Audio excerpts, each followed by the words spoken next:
Salut à tous, et c'est parti pour la ronde numéro 4 du tournoi rapide de Belay. Je vous rappelle que la ronde dernière, j'avais gagné contre Paul XR Toussaint sur une carocane qui s'était extrêmement bien passée. J'avais pas vu une tactique, mais c'est pas grave. Et du coup, je m'attendais à tomber contre un très fort parce que je suis à 2 sur 3. Mais la surprise et un peu de dégoût, j'étais un peu dégoûté.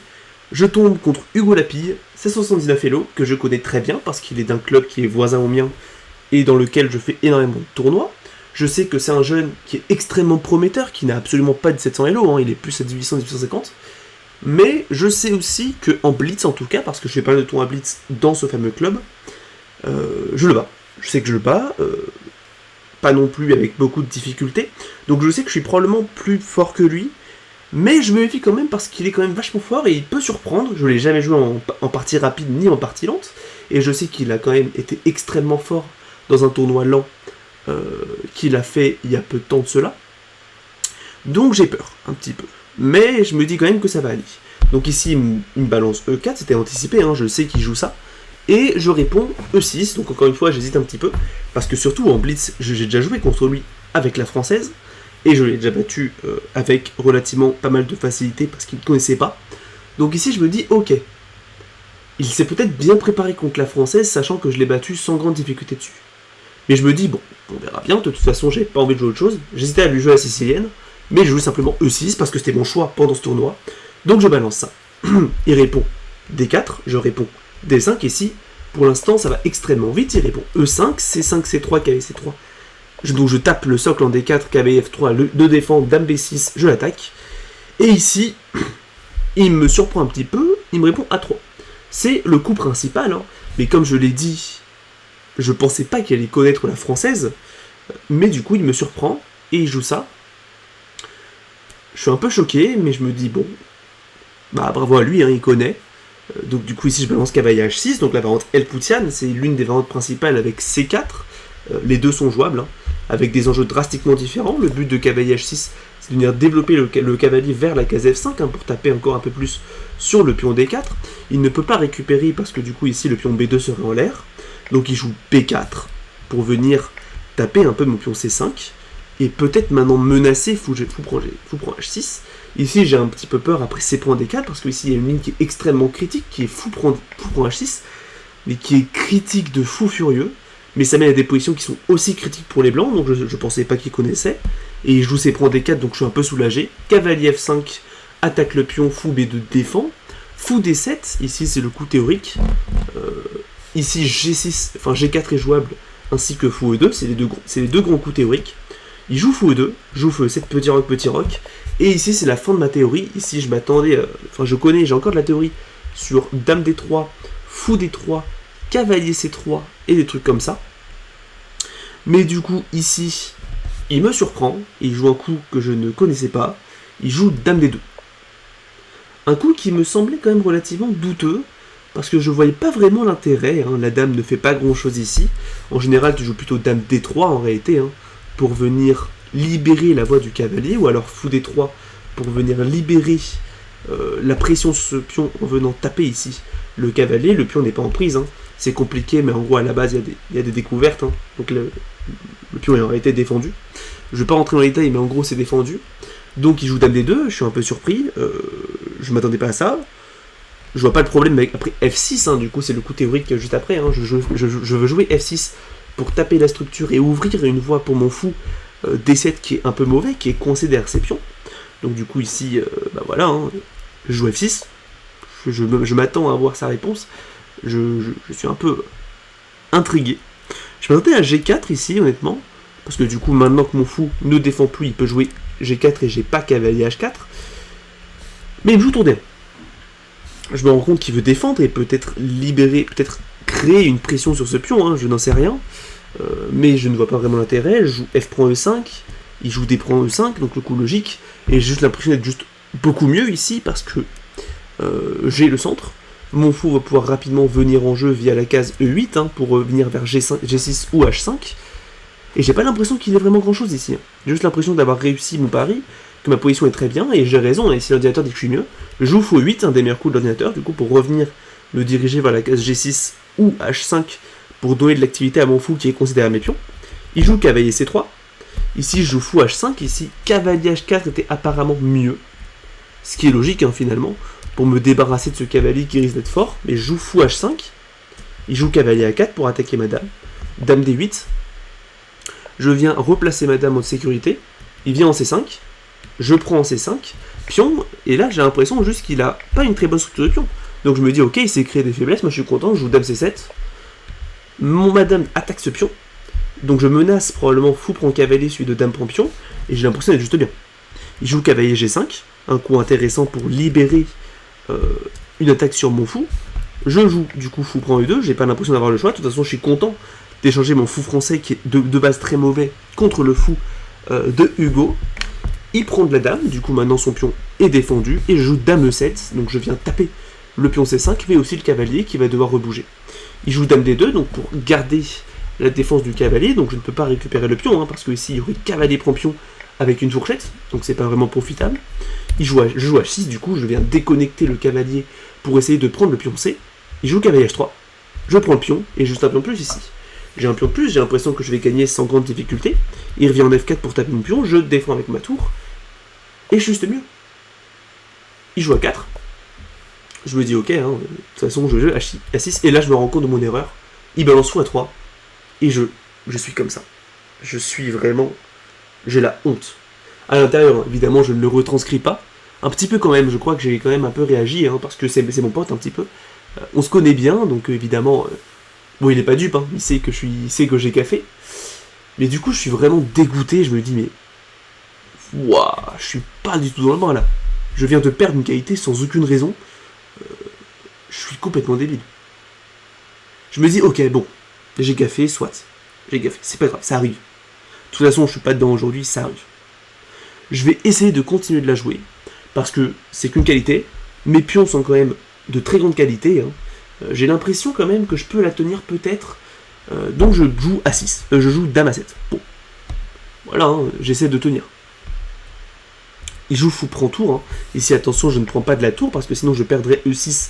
Et le pion D5 finit aussi par tomber d'ici peu. Hein. Donc c'est pas du tout bon.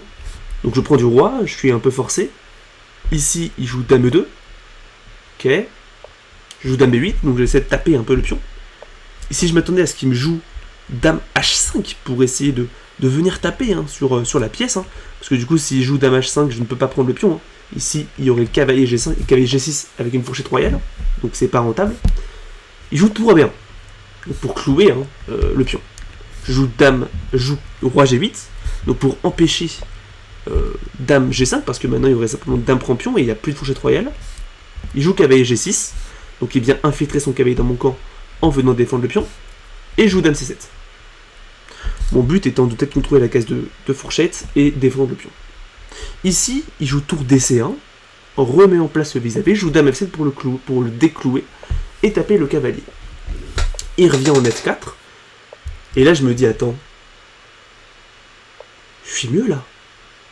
Je suis mieux parce que là je vois qu'il y a une tactique, je vois qu'il y a un gros signal faible, c'est-à-dire que je peux jouer cavalier FD4, tape la dame, tape le cavalier, et en fait dès que tu défends, donc c'était prévu dame D4, enfin dame D2, là je me dis attends, j'ai dame prend cavalier, je le vois à partir de là, hein. Je me dis ok, j'attaque, il vient, donc c'est la partie, et je prends le cavalier, et si tu récupères, donc c'est la partie, j'ai cavalier de échec, et je récupère la dame. Et donc ça arrive dans la partie, moi je suis super content.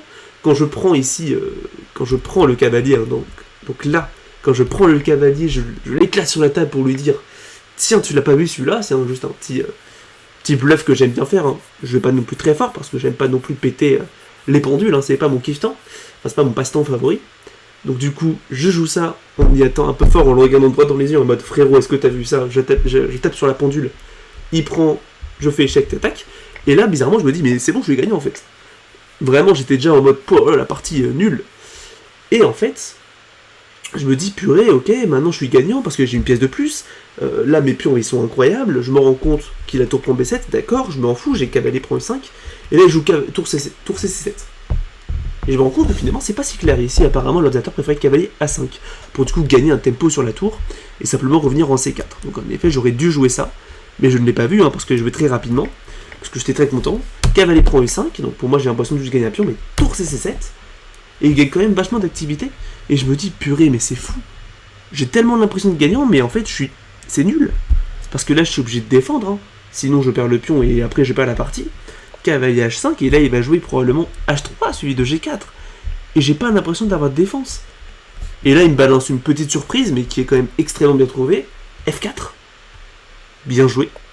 Avec l'idée de venir détourner le cavalier de la défense de la case G4 pour pousser G4 et taper le cavalier qui maintenant ne pourra plus défendre le pion. Donc c'est extrêmement bien trouvé, je me rends compte de ça et je réfléchis. Je vois pas vraiment de solution parce que si jamais je vais quelque part, il aura G4 et je suis obligé de bouger le cavalier, sinon je le perds. Ici, tour F4, tour F3 sauve la partie. Hein. Mais du coup, j'ai pas vu ça. Je me dis, ok, bon bah, écoute, je fais cavalier G6 avec l'idée que dès qu'il joue G4, donc c'est la partie, je prends le pion. Et après prise, maintenant j'ai prise et mon cavalier garde la défense. Mais du coup, c'est pas bon. Ici, les blancs sont gagnants et ils jouent tour A7 et joue E5, donc en sachant pertinemment qu'il allait les prendre. Mais je me dis, ok, mes pions sont relativement forts. Et malheureusement, en fait, ma partie s'arrête ici. En tout cas, ma trace écrite, parce qu'il faut savoir que ici, dans cette position, j'ai très peu de temps. Mon adversaire a très peu de temps aussi, donc les coups, on les débite. Hein. Et ici, je vais un peu vous raconter comment elle s'est finie, parce que je n'ai pas les coups précis, mais je sais très bien comment elle s'est finie. Ici, évidemment, mon cavalier, il faut savoir qu'il est complètement hors jeu, hein, parce que mon cavalier, si je le bouge, je perds, hein, parce que du coup, il y a le pion G7 qui est en l'air. Donc du coup, en fait, je me suis très vite retrouvé à court de coups. Il a joué un truc comme roi F2 ici, hein. Globalement, il a compris la faiblesse et il a simplement activé son roi. Et à un moment, il l'a pris. Et j'en ai profité pour activer mon cavalier, un truc comme ça, hein. J'ai dû jouer ça, puis ça. Mais en gros, ce qui s'est passé à la fin, c'est j'ai poussé, il a fait des petites erreurs, mais surtout, il a réussi à concrétiser un avantage d'une tour. Il avait une tour de plus, mais quelques coups plus tard, en gros, hein, si je dois résumer la position, il devait y avoir une tour là, etc., etc. Mais à la fin, il restait 2 tours et pion contre roi, contre pion, 2 pions, tour contre roi. Donc il avait une tour de plus, mais j'avais un pion contre la tour. Mais à un moment, il a gaffé, il m'a donné une fourchette. Hein. Ça veut dire qu'il a joué un coup, et il y avait une fourchette, hein, je pouvais pousser un pion, il y avait une fourchette 3 tours, qu'il n'a pas vu. Triste pour lui. Et en gros, il a dû sacrifier une tour, du coup, contre mon pion, et on avait du matériel égal. Et on a fini du coup par jouer une finale roi-tour contre roi-tour, hein, qui est parfaitement nulle. J'ai essayé de la pousser, je n'ai pas réussi. Il a réussi à sauver la nulle, et du coup, après cette partie catastrophique, parce que du coup, il a donné une tour, il a donné aussi un cavalier, j'ai donné un pion, j'ai donné, je crois, un cavalier aussi, du coup, hein, rien qui allait. Mais on a fini par sauver la nulle, donc c'est quand même un beau sauvetage, hein, de ma part. Et je l'ai arnaqué, hein. Lui aussi, il m'a arnaqué en soi, parce que moi aussi, j'aurais pu gagner.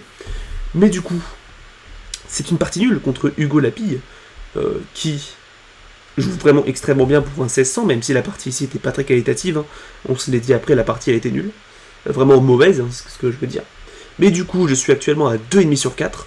Donc un tournoi, enfin une matinée, hein, parce qu'après c'était la pause du midi, un peu mitigée, hein, quand même vachement mauvaise, hein, parce que j'ai fait quand même pas mal d'erreurs tactiques. Ici, notamment, j'ai pas très bien joué ma française, hein, alors que je suis quand même un fort joueur de française, je considère que je suis un fort joueur de française. Mais du coup, je suis à 2,5 sur 4, donc c'est pas non plus si mal que ça, je suis pas non plus à 0 sur 4, hein, je prends ce qui est à prendre. Mais du coup, l'après-midi, j'espère faire une meilleure performance. Il me reste 5 rondes à jouer. Je suis à 2,5 sur 4, j'espère peut-être un 6 sur 9, hein, en fin de tournoi. Et du coup, je vous dis à demain pour la ronde 5, en espérant que je joue mieux. C'est Dragonnier Alpin.